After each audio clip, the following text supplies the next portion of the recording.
क्या एनडीए के हिस्सा रहे पशुपति पारस की राजनीति का द एंड हो गया है? इसको लेकर हम बातें करेंगे कि क्या कुछ करें कि एनडीए पूछे और क्या कुछ करें कि इंडिया अलायंस पूछे। उन सभी मुद्दों पर बात करेंगे, मगर औपचारिकता के लिए बता देते हैं कि आप देख रहे हैं झकास भारत और मेरा नाम हुआ रविकांत। अब बात करते हैं विस्तार से। पशुपति पारस, एनडीए की बैठक हुई पटना में, उनकी पार्टी की तरफ से कोई लोग नहीं दिखे, उनके भी लोग नहीं दिखे। पूरा खुलेआम हो चला कि न्योता ही नहीं भेजा गया तो कैसे पहुंचते। ये बात भी सही थी, बिना न्योता के क्यों जाना, कैसे जाना, ये बात है। मगर चिराग पासवान की पार्टी को तवज्जो ही नहीं दिया गया, पूरी तरह से उनको स्पेस दिया गया है। बुलाया गया फिर भी वो नहीं आए, मगर उनकी पार्टी के नेतृत्वकर्ता प्रदेश अध्यक्ष से लेकर उनके नेता आए। मगर हमने हाल में ही देखा था 2 महीना पहले कि किस प्रकार से जो बिहार के अभी प्रदेश अध्यक्ष हैं दिलीप जायसवाल, वह जैसे ही बने थे पशुपति पारस के यहाँ गए थे और उसके बाद वह अमित शाह से मिलते हुए नजर आए थे। पशुपति पारस और प्रिंस राज जो उनके भतीजे हैं, और चाचा और भतीजा की ये पूरी 4 साल 3.5 साल से तो चल ही रहा है रस्साकस्सी। मगर इस लोकसभा आते आते थोड़ा पशुपति पारस जी भी नरम पड़े और चिराग पासवान की उफान लेती हुई राजनीति को और भी गति मिली। 5 सीटें एनडीए ने देकर के, भाजपा ने वहाँ पर न केवल पशुपति पारस की राजनीति का द एंड कर दिया, बल्कि चिराग पासवान की राजनीति का आगाज का ऐलान भी कर दिया। वहाँ पर जिस पार्टी के पास 5 सांसद हो और खुद मोदी सरकार के कैबिनेट में मंत्री हों, इतनी शक्तिशाली प्रधानमंत्री, उनकी पार्टी जब लोकसभा चुनाव आती है तो फिर एक भी सीट न देना, तो यह राजनीति का क्या कहा जाए। और फिर यह आश्वासन देते रहना बीच बीच में, क्या पशुपति पारस की राजनीति का भाजपा ने द एंड कर दिया है? या तो आप दूसरे जगह देख लीजिए, हमारे यहां आपकी आवश्यकता नहीं है। अब इन बातों से आप समझ सकते हैं कि अब क्या होगा।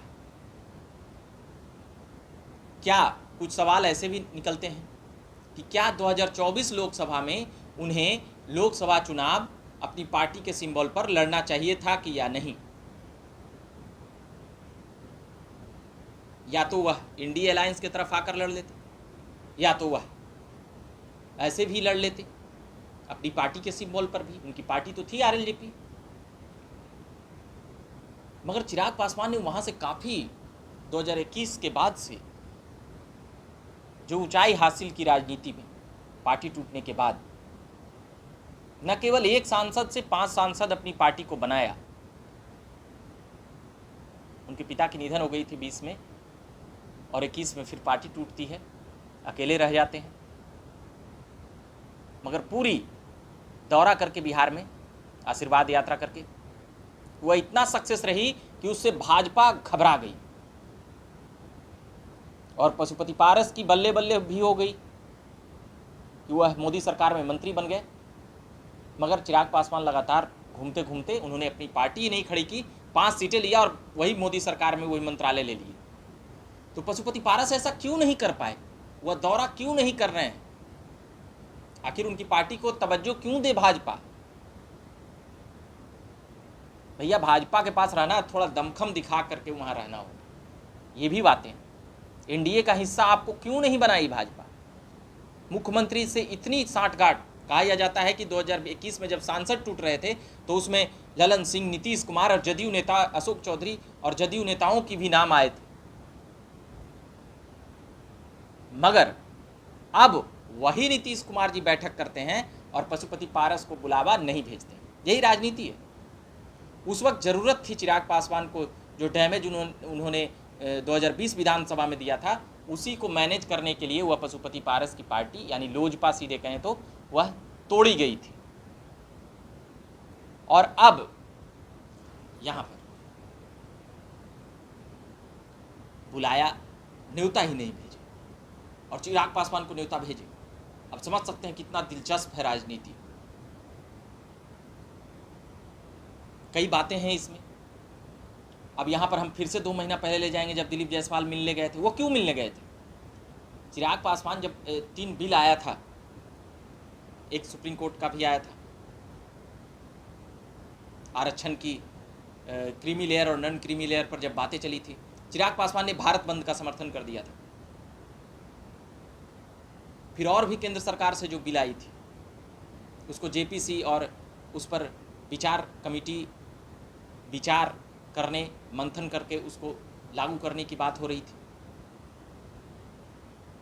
वक्फ बोर्ड की ज़मीनों पर चिराग पासवान की क्या स्टैंड था और क्या राय था।